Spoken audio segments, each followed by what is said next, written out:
राजस्थान में जी न्यूज के महा एग्जिट पोल के अनुमान के मुताबिक बीजेपी को बढ़त मिलती दिख रही है, जिसके बाद बीजेपी नेताओं ने एक बार फिर जीत का दावा करते हुए कांग्रेस को घेरा है। साथ ही गहलोत सरकार पर भ्रष्टाचार के आरोप भी लगाए। महा एग्जिट पोल के अनुमान के मुताबिक राजस्थान में बीजेपी को 96 से 109 सीटों का अनुमान है। वहीं कांग्रेस को 81 से 95 सीटें मिल सकती हैं, जबकि अन्य को 10 से 17 सीटें मिलने का अनुमान है। लेकिन ये जो रिवाज हर बार 5 साल बाद सरकार बदलने का है, ये प्रथा भी अब की बार समाप्त हो जाएगी, क्योंकि अब की बार जो कांग्रेस की विदाई है वो एक लंबी जुदाई है। लंबी विदाई राजस्थान से होने वाली है। वहीं बीजेपी ने कांग्रेस की हार की वजह भी बताई।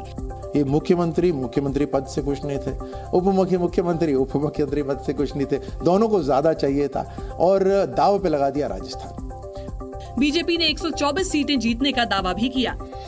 लोग ऊब कर तैयार बैठे थे कांग्रेस को रवानगी करने के लिए, वोट की चोट देने के लिए, जो उनको मौका आ गया। और मैं समझता हूं जब परसों इस वक्त आपका टीवी चैनल दिखा रहा होगा तो बीच में जब मुझे भी दिखा देना, जिसमें मैं 124 सीटों का दावा कर रहा हूं। बीजेपी ने सीएम गहलोत पर जनता को धोखा देने का आरोप भी लगाया। महा एग्जिट पोल के अनुमान से अलग और बीजेपी नेताओं के दावों के बीच कांग्रेस ने भी अपनी जीत का दावा ठोक दिया। कांग्रेस नेताओं ने एक बार फिर राजस्थान में अपनी सरकार बनाने की बात कही। साथ ही दावा किया कि एग्जिट पोल का अनुमान कुछ भी हो, लेकिन राजस्थान में सरकार दोबारा कांग्रेस की ही बनेगी। एग्जिट पोल कुछ भी आए, सरकार कांग्रेस ही बन रही है। राजस्थान के अंदर 5 राज्यों में बीजेपी कहीं नहीं आ रही है।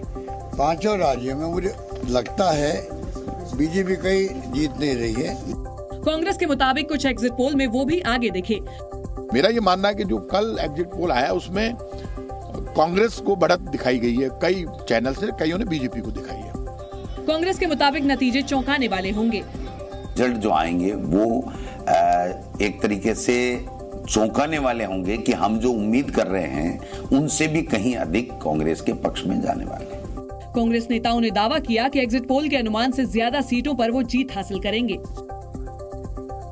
जी न्यूज के महा एग्जिट पोल के अनुमान के मुताबिक मध्य प्रदेश में बीजेपी एक बार फिर सरकार बनाती दिख रही है, जिसके बाद अनुमान के इन आंकड़ों पर सियासी बयानबाजी तेज हो गई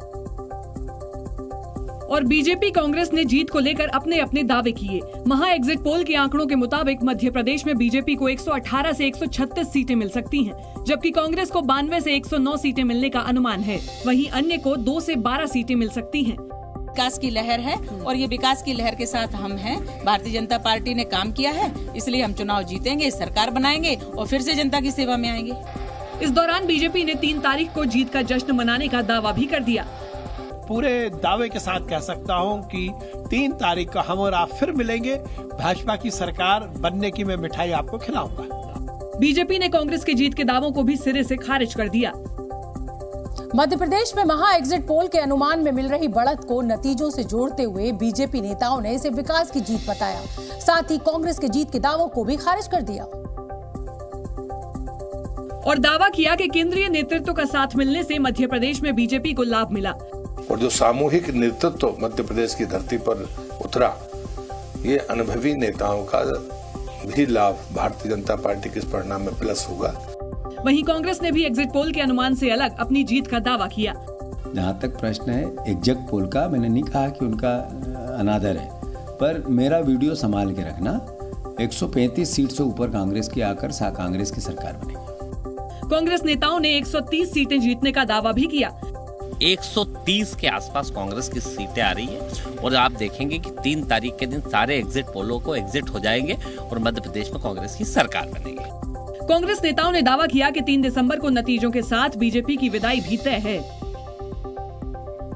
छत्तीसगढ़ में जी न्यूज के महा एग्जिट पोल के अनुमान के मुताबिक भूपेश सरकार की वापसी के संकेत मिलते दिखे, जिसके बाद कांग्रेस के खेमे में खुशी की लहर दिखी और महा एग्जिट पोल के अनुमान के बाद सियासी बयानबाजी तेज हो गई। छत्तीसगढ़ में महा एग्जिट पोल के अनुमान के मुताबिक कांग्रेस को 42 से 52 सीटें मिलने का अनुमान है, जबकि बीजेपी को 35 से 45 सीटें मिल सकती हैं। वहीं अन्य के खाते में 1 से 4 सीटें आ सकती हैं। तो एग्जिट पोल चलने दीजिए, लेकिन सरकार हमारी बनेगी भारी बहुमत से। वहीं कांग्रेस ने 60 सीटें मिलने की उम्मीद जताई। अभी भी मुझे लगता है कि 60 के आसपास होना चाहिए, प्लस माइनस 60 होना चाहिए और वो होगा तो संतोष होगा। जबकि बीजेपी ने अनुमान से उलट अपनी जीत का दावा किया। कम से कम भारतीय जनता पार्टी 52 से 55 सीट तक जीतकर 3 तारीख को आएगी। पूर्व सीएम रमन सिंह ने दावा किया कि कांग्रेस का वोट प्रतिशत गिरा है और जीत बीजेपी की होगी।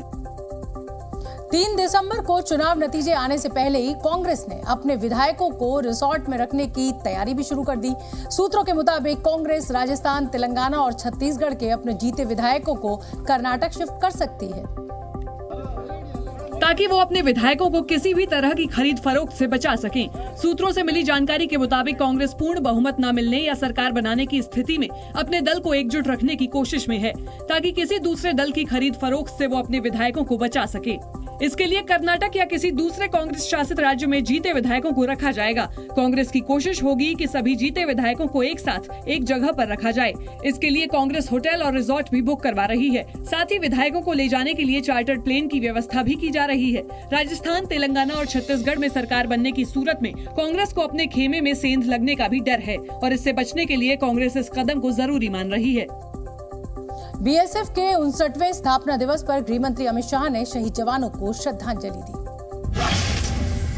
झारखंड के हजारीबाग में गृह मंत्री अमित शाह बीएसएफ के 59वें स्थापना दिवस कार्यक्रम में शामिल हुए। इस दौरान उन्होंने ड्यूटी पर जान गंवाने वाले जवानों को श्रद्धांजलि दी। कार्यक्रम को संबोधित करते हुए गृह मंत्री ने कहा कि पूरे देश को बीएसएफ के शौर्य और पराक्रम पर गर्व है। उत्तर प्रदेश के मुख्यमंत्री योगी आदित्यनाथ ने गोरखपुर में लोगों से मिलकर उनकी समस्याएं सुनी। जनता दर्शन कार्यक्रम के दौरान योगी आदित्यनाथ ने अफसरों को जरूरतमंद लोगों की पूरी मदद के निर्देश दिए। साथ ही गरीबों को आवास और इलाज की मुफ्त सुविधा उपलब्ध करवाने के लिए भी कहा। उत्तर प्रदेश के फिरोजाबाद जिले का नाम बदलकर चंद्रनगर करने का प्रस्ताव नगर निगम कार्यकारिणी की बैठक में पास हो गया है। निगम की बैठक में 12 में से 11 सदस्यों ने नाम बदलने के प्रस्ताव का समर्थन किया। अब इस प्रस्ताव को मंजूरी के लिए योगी सरकार को भेजा जाएगा। दिल्ली एनसीआर में 2 दिन की मामूली राहत के बाद प्रदूषण फिर खतरनाक स्तर पर पहुंच गया है। दिल्ली का औसत AQI 390 दर्ज किया गया तो वहीं नोएडा में औसत AQI 350 के पार पहुंच गया। Zee News।